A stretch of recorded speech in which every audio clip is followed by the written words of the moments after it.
Okay, impacts and collisions now.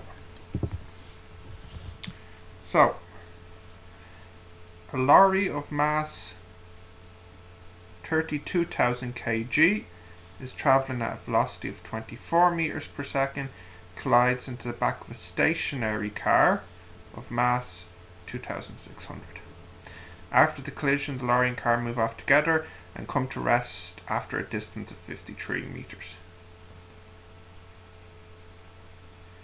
Determine the kinetic energy of the lorry immediately before the collision. So that would be a half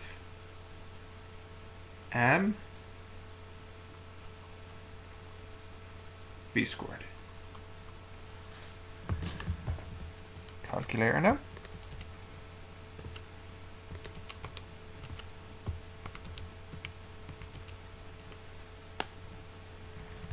So that is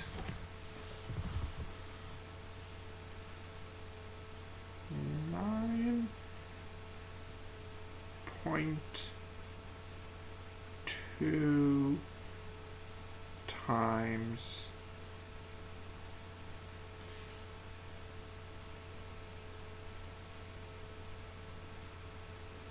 10 to the 6, it looks like.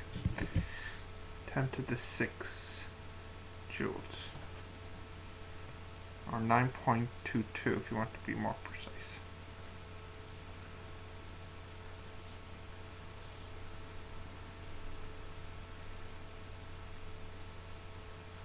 Okay.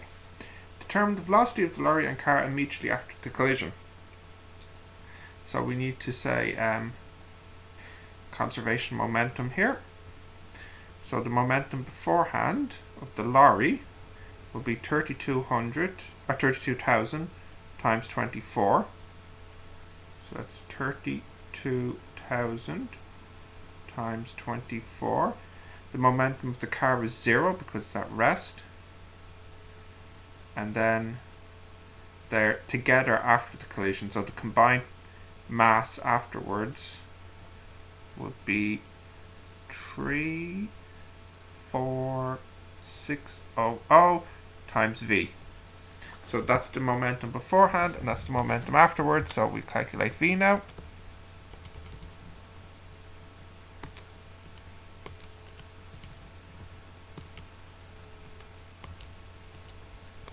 And v is 22.2.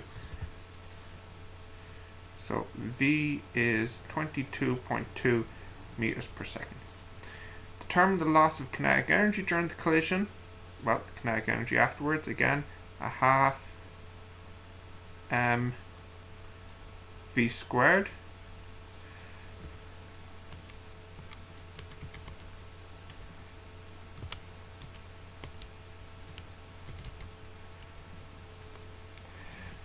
So the kinetic energy before was 9.22 times 10 to the 6, and then afterwards looks like it's 8.52.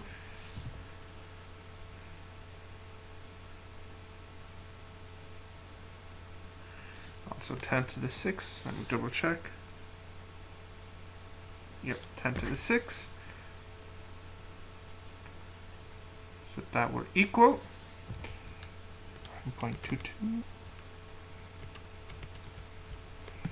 So 0.7 times 10 to the 6. Or 7 times 10 to the 5 joules. Determine the resultant force acting to slow down the lorry and car after the collision. So what happens here is afterwards its velocity starts off as 22.2, comes to rest, and it does this over a distance of 53 meters. So I can say v squared equals u squared plus 2as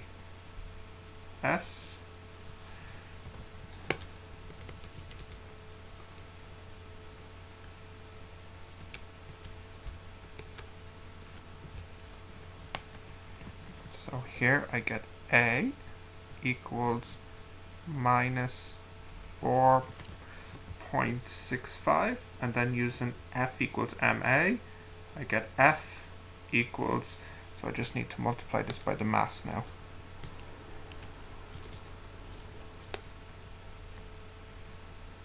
So that's 160,000 newtons, or maybe more accurately, 161,000.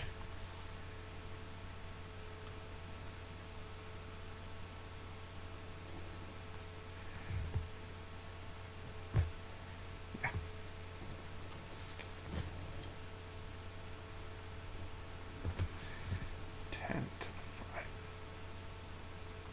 Okay. A rubber ball of mass 0.2 kg is dropped from a height h. It falls from rest onto a smooth concrete floor, hits the floor with speed 7.8. It then rebounds to a height of 2.5. It was in contact with the floor for 33 milliseconds. Air resistance neglected. Calculate the initial height of the ball. Okay.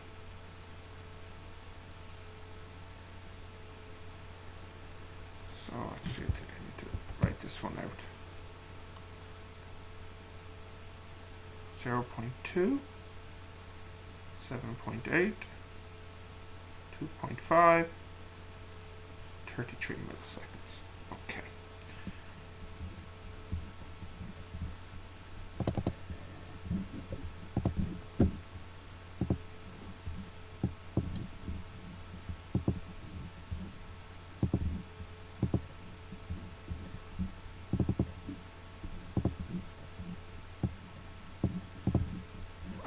So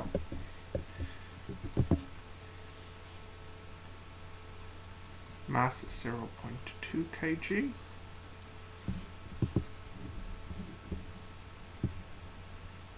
Speed hits the floor with 7.8 and rebounds to a height of 2.5.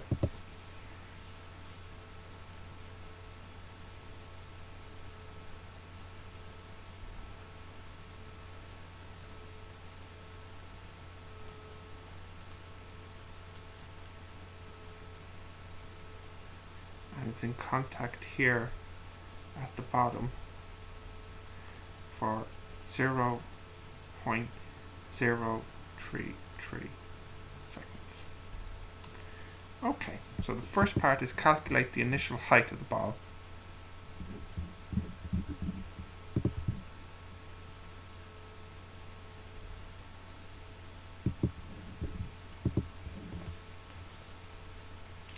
So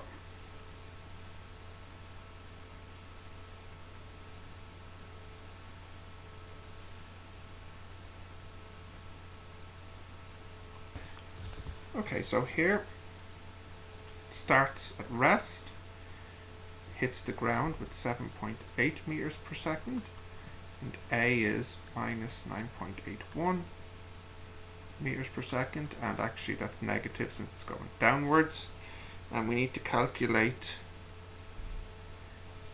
the S. So V squared equals U squared, which is 0, and then 2A S.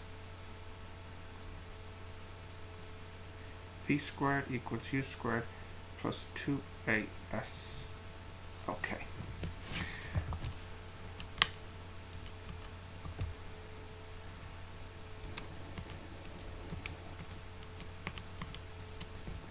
So S is 3.1. Or negative 3.1 since it's falling.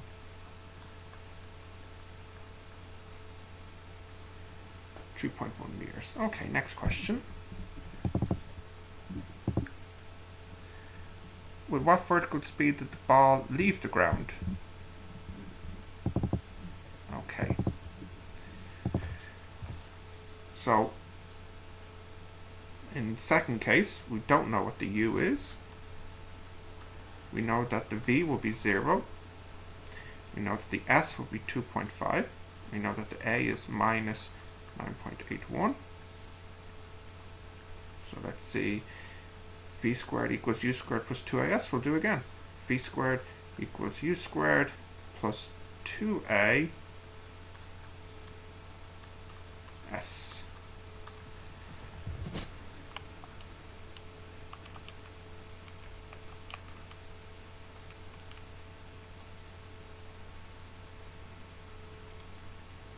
So here we get u equals 6.26 meters per second.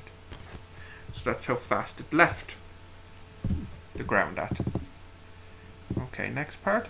Calculate the change in momentum. So the change in momentum, that's the impulse. So let me just box off our answers. That was our first part.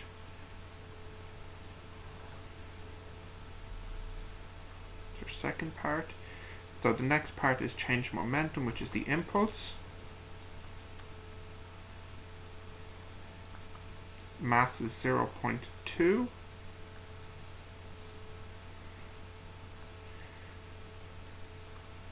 So the velocity beforehand, it was hitting the ground with minus 7.8 and then bounces upwards.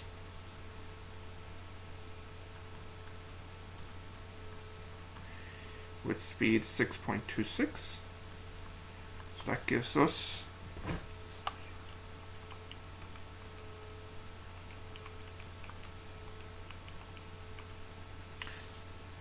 2.812, and the unit for impulse will be kgms.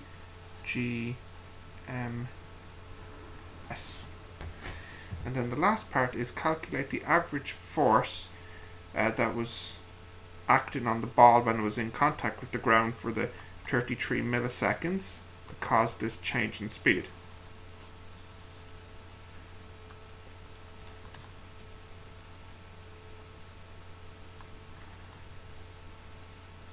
So what we have here, here's the ball. It comes in with a speed of minus 7.8. That's what we had.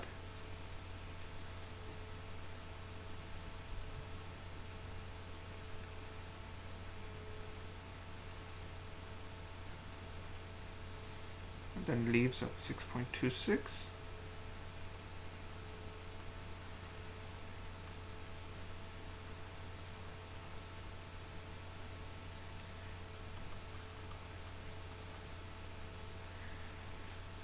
So the velocity is changed, so therefore an acceleration has taken place.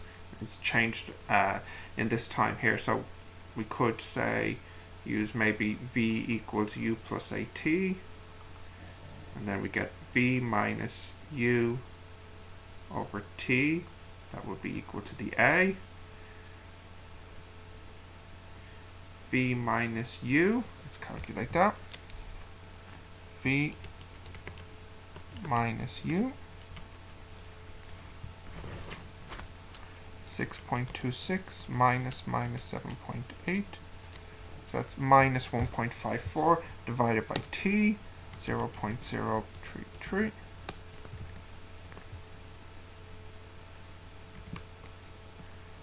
So that will be negative 46.66, so 7 there.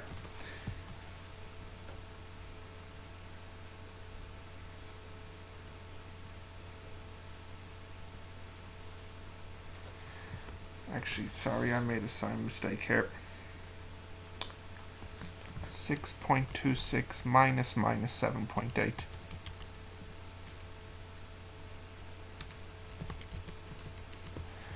So that will be 426 meters per second squared.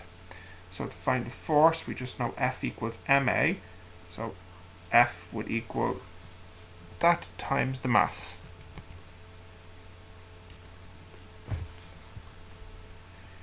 85 newtons. And I used F equals ma. Okay, let's have a look at the next question.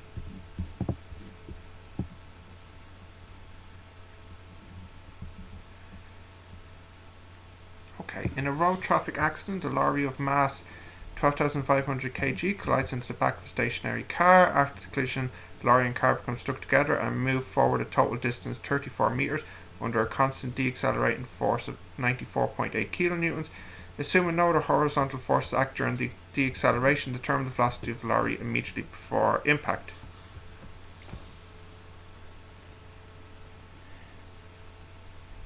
So what we have here, the momentum beforehand is just from the lorry, so that will be 12,500 times its velocity, which we don't know. Afterwards, they become stuck together and move a distance 34 meters. So afterwards, the mass is 13800, and we don't know the velocity afterwards, so maybe I'll call that V and call this here U. But I do know that they should be equal at least, so this is the momentum beforehand, and this is the momentum afterwards. Also, I know that it moves 34 meters under this force, bring it to stop, so I can say F equals ma. So I know the F, I know the M, so I can get the A at least.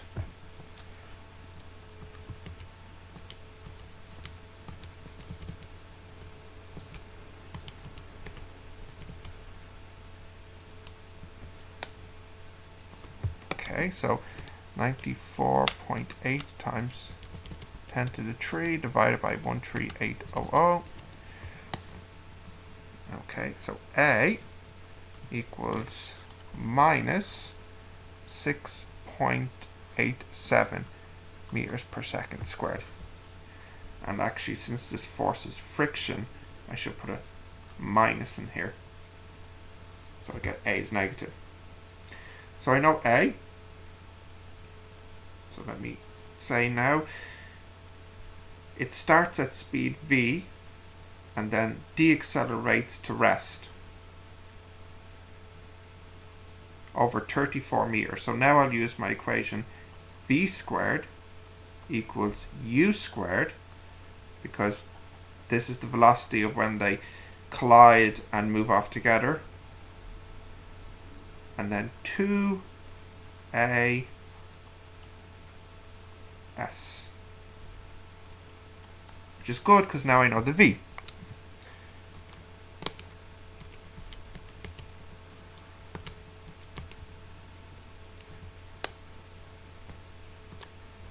V is 21.6.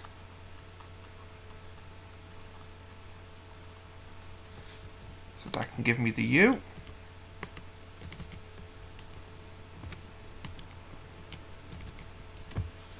So if I put that result back into here, that gives me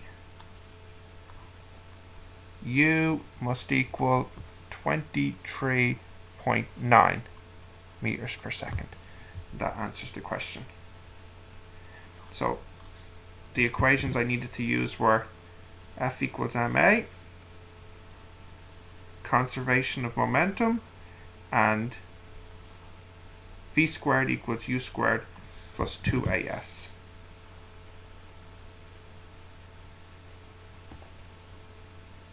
Last question now. State the law of conservation of momentum.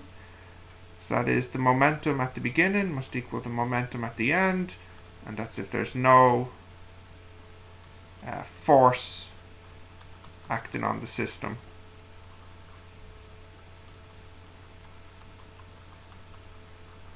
And actually, that's total momentum. So if you want to be more clear, you can put that symbol in front to mean total, which we've seen in maths class. During radioactive decay of uranium-238, an alpha particle of mass 4 units is emitted, and a nucleus of thorium having a mass of 234 units recoils by moving in the opposite direction. Explain why most of the kinetic energy released is carried away by the alpha particle, and show that 98% of the released energy is taken by the alpha particle.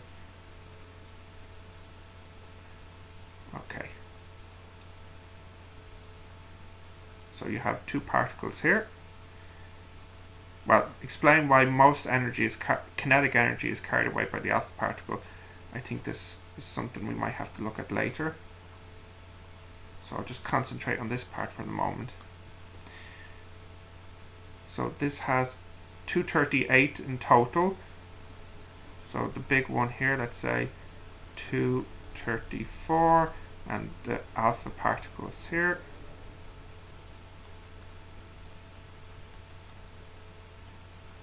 And beginning, they're at rest, or we'll take them at rest, and then decays, and then this shoots off this way, and then this shoots off this way. So let's say afterwards, maybe this has a velocity of p, and this has a velocity of q. So conservation of momentum tells me the momentum before, which is 0, because they're both at rest, must equal the momentum afterwards, which is 234p plus 4q.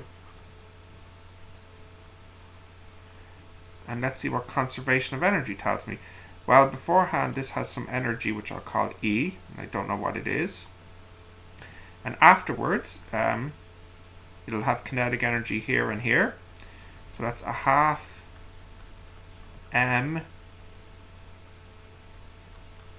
v squared plus a half m v squared, and that must equal E. So this has energy stored in it, and it's all released, let's say, into kinetic energy afterwards. So this gives us another equation here.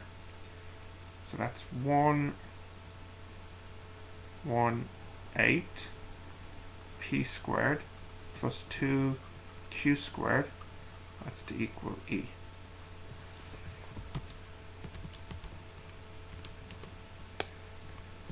Okay, I can clean this up a little bit. I can divide these by 2, so I can say 117p plus 2q equals 0, and here, if I wanted to, I could divide by 2 as well.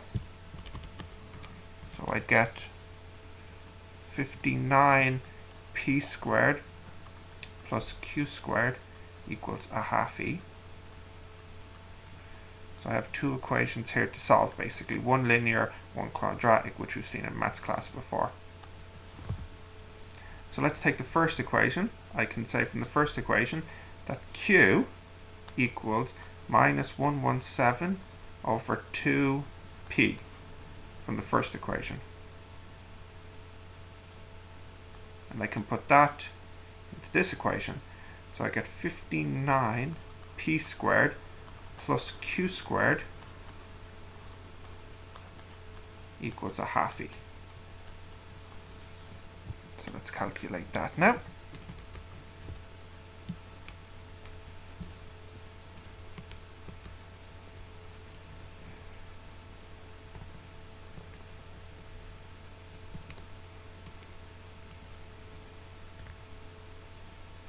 So this gives me p squared equals 1 over 235e.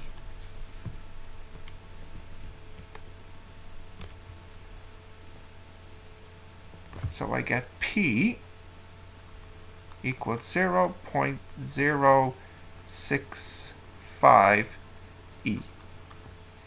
And then likewise I can get the q from this equation here.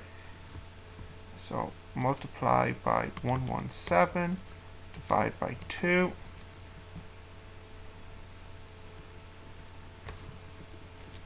.065.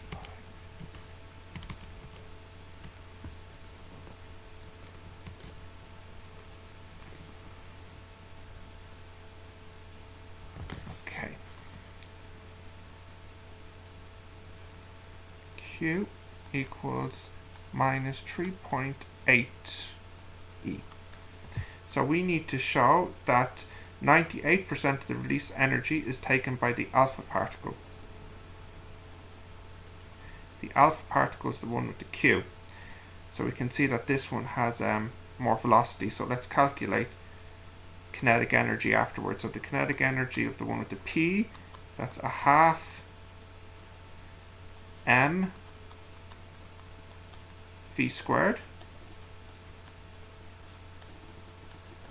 and then the kinetic energy for the alpha particle, a half m v squared.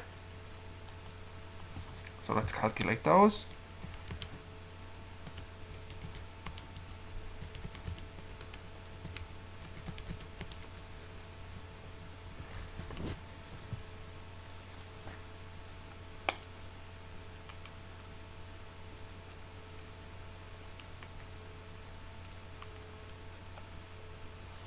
So that is 28.88 E squared. And then the other one.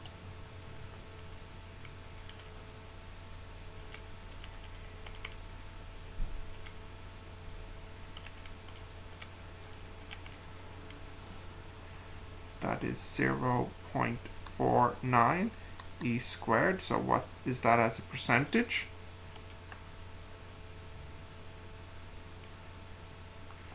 So that as a percentage of the total,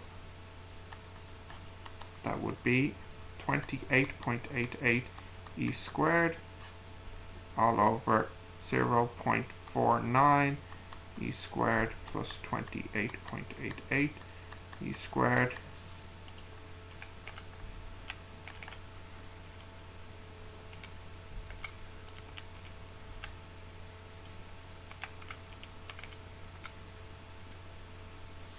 So that would equal 0.98. So that is 98%, which is what we were asked to do.